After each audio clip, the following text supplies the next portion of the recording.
it was the office party last night, and we've been asking you for your hangover cures. This is a tweet from Paul. A banana, a carrot, a tomato, a shot of vodka, a bit of Tabasco, some milk and some mouthwash afterwards to remove the taste. I'm not sure if to mix those all together or not. And David says, before you go to bed, drink loads of water because hangovers are caused by dehydration. OK, smarty pants, they've all got the hangover now. They think they know that, but they forgot to do it. Thank you, anyway. And he also says, try and eat some breakfast. They've been doing that. And Natalie in Bristol says, a bottle of Pepto-Bismol helps, but a full English breakfast will also help with some sweet tea. You were saying you're a bit of a lightweight, Sarah, so you don't really get hangovers. Yes, I am. A couple of glasses of rosé is about it, yes. Well, Carl says, it's a drink. It beats any other cure. And James says, the best hangover cure is not to drink at all. Thank you for that, James. Yes, Merry Christmas. OK, recently she starred in that Mitchell & Webb look, cracked her whip on Waterloo Road, as well as, of course, starring alongside Miranda Hart as bubbly blonde Stevie in the award-winning sitcom Miranda. So here's a little clip from the Christmas episode and a good old game of charades. I don't know. Conveyor belt of some kind. No dancing prayer. No dancing prayer? Guys, when Stevie went to the loo, we had a look at the charade card she was acting out. No sex, please, we're British. We put it back and made a pact never to guess it. It's very funny. And taking my mind off the depot debacle. Oh, I know. What's the second word again? Oh, yeah. Drilling. Ski Sunday. Please welcome Sarah Hadland.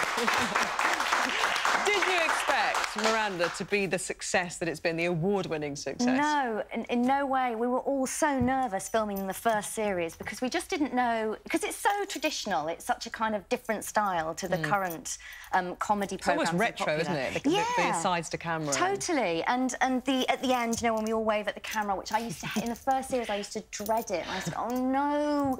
And now I love it. But because... That first series, like I say, we just weren't sure how it was going to be received, and because it went down so well, I think we're much more confident in the second series. There's quite a bit of physical comedy in it, yes. And I imagine when you were auditioning, it was important that you and Miranda looked quite different next to each other. You know, you're small and blonde, she's tall and dark. She'd always said she wanted Stevie to be little, and I'm not as little as you, though, Chrissy, am I? Only by an inch. I'm 5'1.5". They've been bragging about their height. I'm just really pleased that I can actually go, oh, you're smaller than me. But yeah, she'd... I didn't realise how much slapstick there was going to be in it, though. You know, all the kind of pushing over and stuff like that, I didn't realise until we started rehearsals, and I was thinking, really? Will that be funny? But people love it. And Miranda writes it. Yes. And so when she's on set, is she very much in control of everything? And is it quite difficult in that respect that you've got to kind of be getting the chemistry working alongside her, but also taking orders? No, she's actually brilliant. She handles it very well because I think... Because obviously she has written it, she knows exactly what she wants. I mean, our director is fantastic, Juliette May. I mean, she's very good and she totally gets Miranda's vision. You know, Miranda's brilliant. You can go up to her and say, is that what you meant? Am I doing the right thing? Is that, you know... So she's great, but she's, you know, she can be... She sometimes says she's doing her head girl thing when she's being bossy. And when people are in the street, apparently, they say something very specific to you. I do get people coming up to me saying, oh, I just want to push you over. And I have to say, don't, because that would be assault and you'd be arrested. I get it quite a lot, yes. I'll be in the gym or something and somebody go, oh, my God, you're so tiny, I could just push you over. Which is quite weird, yeah. And Miranda has tweeted in the show. And she's asked you to tell us about when you dropped Heather Small in Waterloo Station. Oh, no. Well, the thing is, we have a rehearsal Heather, which is Heather Small's face on a stick. And for some reason, we'd finished rehearsing in the rehearsal room, so I was sort of carrying it home with me to take it to the studio. And I was at the till at Marks and Spencer. You know, it's really rammed and it's, like, really busy. And she fell out of the bag. And so I sort of, it just was habitual. I just sort of went, because in the rehearsal room we always refer to her as Heather, and I went, oh, Heather, I'm so sorry about that.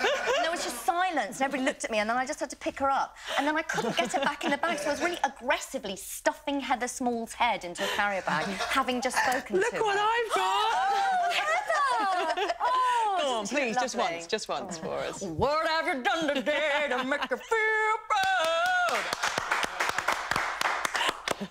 Rand will be very cross I did that. I'm not supposed to ever do it when I'm not in the programme. She's Yeah, also sorry about asked that, you as not to ask you anything about her, and I've already Oh, done that. okay. I've already asked her what she's like on Okay. set anyway, so she can come on and tell us all about herself in the new year. All right, Miranda? She's clearly watching you right now to make sure you say she's wonderful. Yes. And so I love the story that your mum said to you when you said, I want to be an actress and I want to be a dancer and I want to this. She said, great, go ahead and do it. And you kind of were left to your own devices at 16. Yeah, she was brilliant because my mum had actually been a child ballerina. So she had kind of had a small experience of show business and she actually decided it wasn't for her. She was sort of talent spotted and sent to the Royal Ballet School and was destined to be a prima ballerina. And she didn't want to do it because she didn't have the kind of drive or the ambition. So when I said I wanted to do it, but I didn't have any of her dancing skills, she was like, well, I know from my experience the most important thing is that you really want to do it and for all the right reasons because you're passionate about it and you want to work very hard. And if you don't have that attitude, you won't do well. So she was great. She handled it really well. That was nice. And Yeah. all the motivation has to come from you, doesn't Oh, it? yeah, Ultimately. absolutely. Parental support is great, but you Yeah. have to, because it's such a cutthroat business. Totally. I mean, I was really lucky. Like I said, both my parents were always incredibly encouraging, but the complete opposite of pushy. They were always, you know, brilliant and supportive, but in the right way. So I think I was really lucky with And you've that. been filming this Dickensian-based comedy, Bleak Old Shop of Stuff. Yeah. Have you seen any of it yet? No. Do you want to have a look? Yes. Shall we have a little look? Oh, how exciting. If one's spine is not straight, one's morals cannot be either. Does it not say in the Bible, bendy neck and bendy back makes one weak and morally slack? Where in the Bible does it say that? Paul's letter to the chiropractors. Sorry to interrupt. Posture. I am about to launch my new charity and I want Victoria to come and watch. Oh, yes, please. No, she's still too posture weak. Thanks to your slack mothering, it is as if her spine has been removed and replaced with jelly or socks.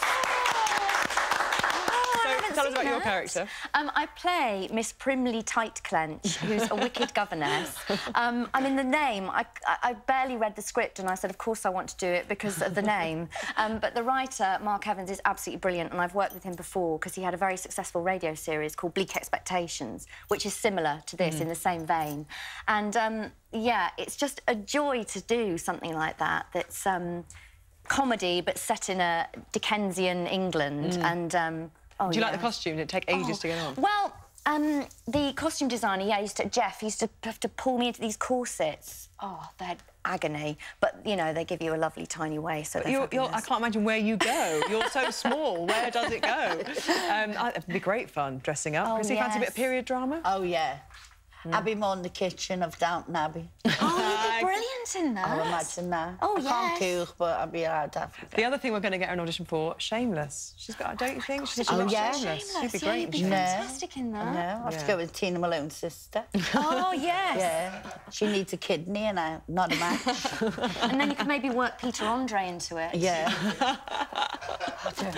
We'll do your work for you, producers. Don't Yes, worry about yes. that. Now, your book for our Yes. Christmas giveaway is The Lovely To Kill a Mockingbird, Yeah. Harper Lee. But actually surprised it's the first time it's cropped up. I was from our amazed, guests. yeah. Because it's a classic. We've got to have it on the shelf. When did you read it for the first time? It must have been at secondary school, I think in my first year at secondary school, and I remember just absolutely loving it. You know, it's that kind of thing when you're made to read books at school and you kind of think, oh, well, if they're asking us to read it, it'll be dreadful. And I absolutely loved it, and I just loved all the characters in it, and Scout, and Atticus Finch. I mean, you remember It made the me names. want to be a lawyer, actually. I ended up doing a law degree because well, Really? the sense of justice in the book and injustice, you know, that kind of, you know, people being wronged when they should be Yes. right, and, you know, it's a fantastic I'll book. have to have a deed of that. Oh, it's Oh, so you love good. it. When I It's was so good. leaving school, I was only on Well, Janet you didn't and really John. read until you were 23, did you? No.